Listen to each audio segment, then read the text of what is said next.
ahaantii magaalada Muqdisho maanta intii aan dhex socday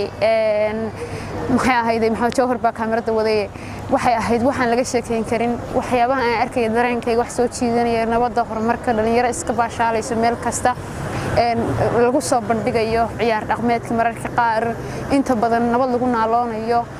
cabsi badan aanay jirin masha Allah waan ku qancay boqolkiiba boqol halka ay xaaladdu marayso waan rajaynayaa insha Allah in halkaas si wanaagsan la gaaro hadii Allah uu wada raali noqdo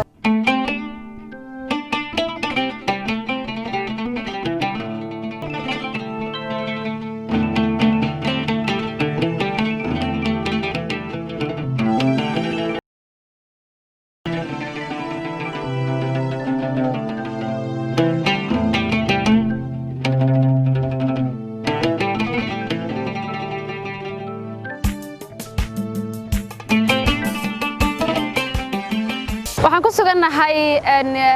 markaasi taalada Xaawo Taako oo ahayd halyeeyad Soomaaliyeed geesiyad Soomaaliyeed qof soo halgantay isla markaasina loo sameeyay taalo iyo taariikh xusuus badan oo ay ku tusaale qaadan karaan kuna dayan karaan muwaadin kasta oo Soomaaliyeed iyo halyeey kasta oo Soomaaliyeed waxa ay tani ka turjumaysaa qofka dalkiisa u soo halgamay in dalka iyo dadkuna aysan ilaaweynin Xaawo Taako taalada meesha ku taalo calaamadaheeda waxa idinkaga sheego warankii ayaa ku taagan oo warankii ay gumaystuhu galiyeen ayaa ku taagan isaga oo jabay markii uu galay ka bacdi labada dhinac ka qalocsan Xaawo Taako waxay ahayd qof run ahaantii haddaan dumarkana haddana si gaar ah ayay waxay noogu leedahay xusuus gaar ah waan jecelnahay waxaan leenahay annagana waxa naga soo bixi doona insha Allah boqolaal Xaawo Taako hadoo Allah wada ka raali noqdo way maadsan yihiin dawladda iyo cid kasta oo markaas gacan ka geysatay in la dhiso la soo nooleeyo taalooyinka iyo taariikhda ummadda Soomaaliyeed aad ay u maadsan yihiin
حمر واحد عدد halkaan saaranahay waa city view dabaqa ugu koreeyo kala dabaqyo mataqaana ka dhadhaal inay jiraan waa macquul laakiin galabta barnaamijka halkaan baan ka soo diyaariyay qaybta kalena waa idinka tusi doonaa insha Allah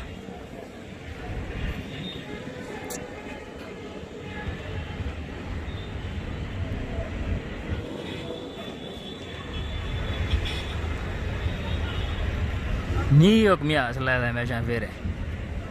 subxaanaka yaa cadeen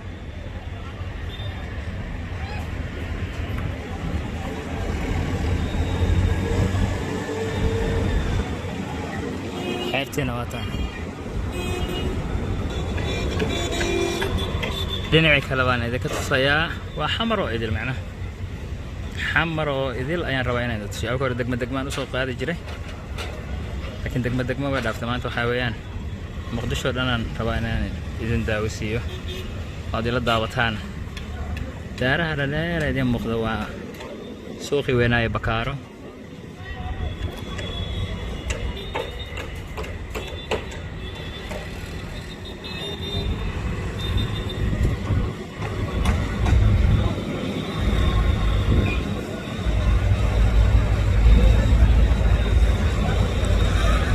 دارتان كاميرا الإخوان يسوى دارتين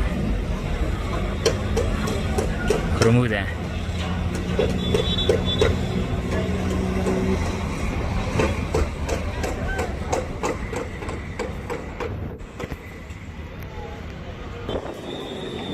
أب قيبت وحاني ما أنا مركان قرح ودع ميل والبا بحياتي أكا خواني سوق الحوانيت الحمر مقالة ما شاء الله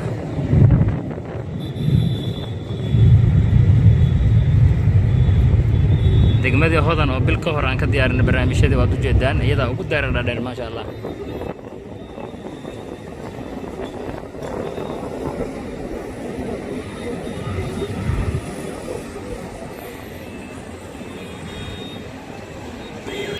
SYL waa mid ka mid ah taalooyinka ugu qiimaha badan run ahaantii aanan u hamuun qabay inaan maanta imaado alxamdulillah waan imaaday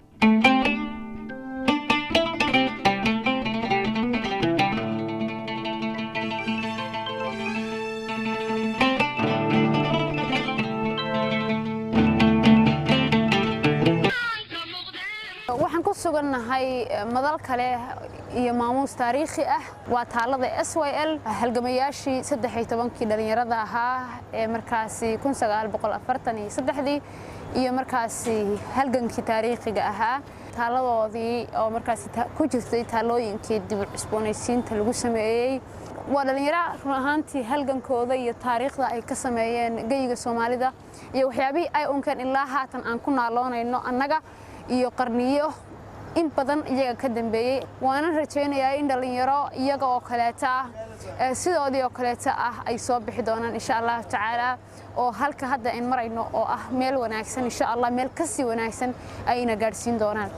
damaashaad farxad iyo kolba meel cusub sidii ay noogu dalxiis geenayeen dalxiisiyo tamashli doonayo dalkeena la heli karo dunida meelu dhigantay soo qofkii dalxiisiyo tamashli doonayo qofkii dalxiisiyo tamashli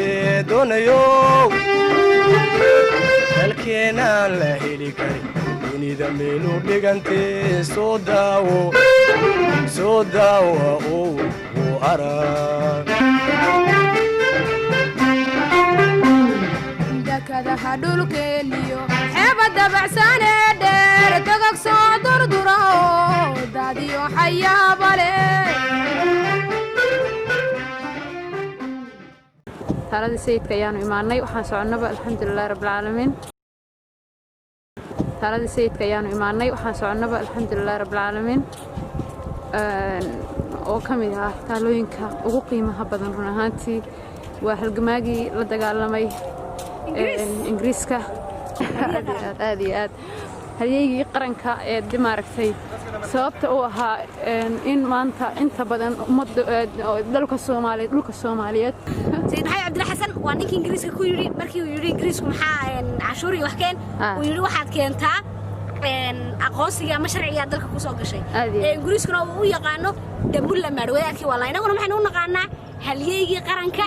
dhiiranihii iyo dhaliyihii guusha Soomaaliyeed ma sha Allah Allah ku daayo oo kamid ah taalooyinka ugu qiimaha badan run ahaantii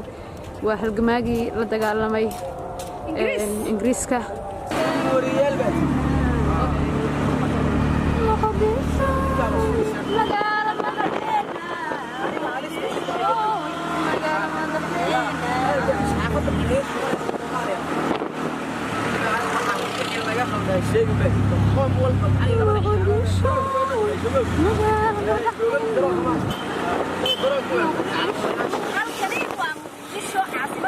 Soomaaliya hooyada ummadda Soomaaliyeed iftiinkaasi iyo horumarkaasi aad arkayso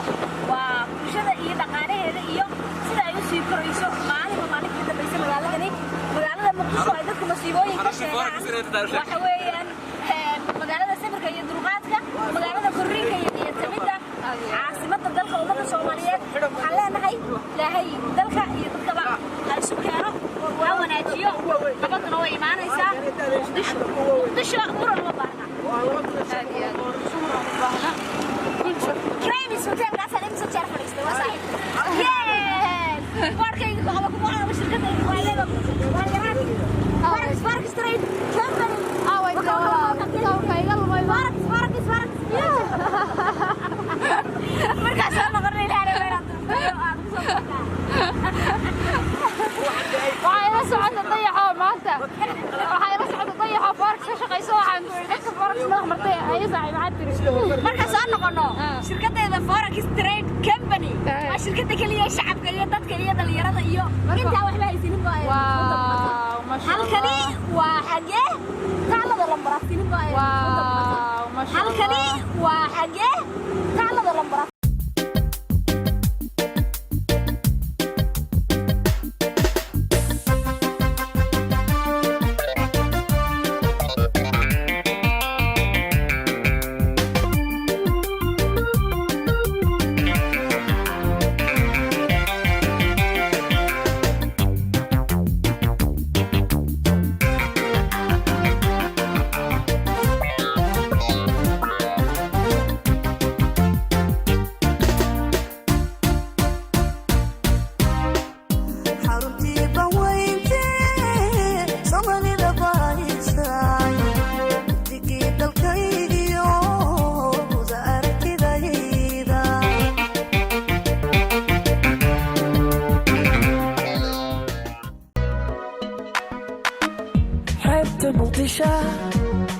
فرحة أبو مرادو حبت مقدشة فرحة أبو مرادو نيعة ومعان مولا أكو منستين نيعة ومعان مولا أكو منستين أمرت صورك وعنيو محبة تتكينا مان كي قدير halkeen joognaa Elite Hotel. absolutely thank you wow في qurux badan waxaan joognaa qaybtooda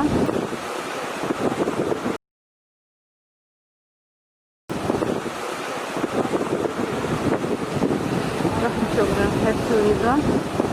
oo bab aad u qurux ahaantii ay u soo markaasi dalxiis orod iyo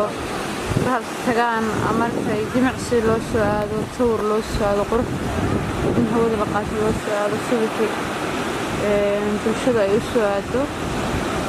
runtii waa meel aad u qurux badan saaka subax hore ayaan imaanay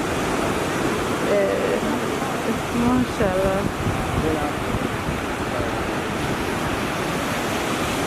محمدو هي كورما ساكا يجوي ساكا كشكا يا ذي ضيح laga ma hadli karo ma sha Allah tu yar aad u qurux badan هي waalun baa dhiman dabaashun baa dhiman wada la galo هي tuugu waa degdeg oo ما شاء الله ala soo yaalidaha la imaadanayo ما شاء الله waa neecawiro qurux badan way ahayd runaantii Mrs. Dayax Ahmed maalmahan waa halkii dawladda ee wax kasta waxay ii tahay waa maalintii ugu horeysay oo maalintii ugu horeysay tar muqdisho jooga qorrax soo baxaysa aan xeeb joogo ya laba sano waa maalintii ugu horeysay qorraxdiida soo baxaysa aan xeebta liido joogo taani noqon maalintii ugu horeysay qorrax arko imtixaan yar baa tahay yani maxamed galbiisa gal lagu soo wareeyaa halkan lagu soo wareeyaa inta lagu soo wareeyaa yani kan kusla ma aha xayti tira qurux badan soo ma ahay wallahi qalin haanay sawir wareegay ka cabta yaa ku sawira waya intaas sawirka qaaday oo idin soo laabanaya team Milhan laki waa idin salaamay subaxii hala jimacsado caloosha hala jaro waxaan ku yiraahday caafimaad weeyaan dhakhaatiirta sanadkan dadka dawo uma qoraan wax u qoraan orod caafimaad jimicsi hala jimacsado biyo badan hala cabo damaashaad farxad iyo kolba meel cusub sidii ay noogu dalxiis geenayeen bulshada kaxda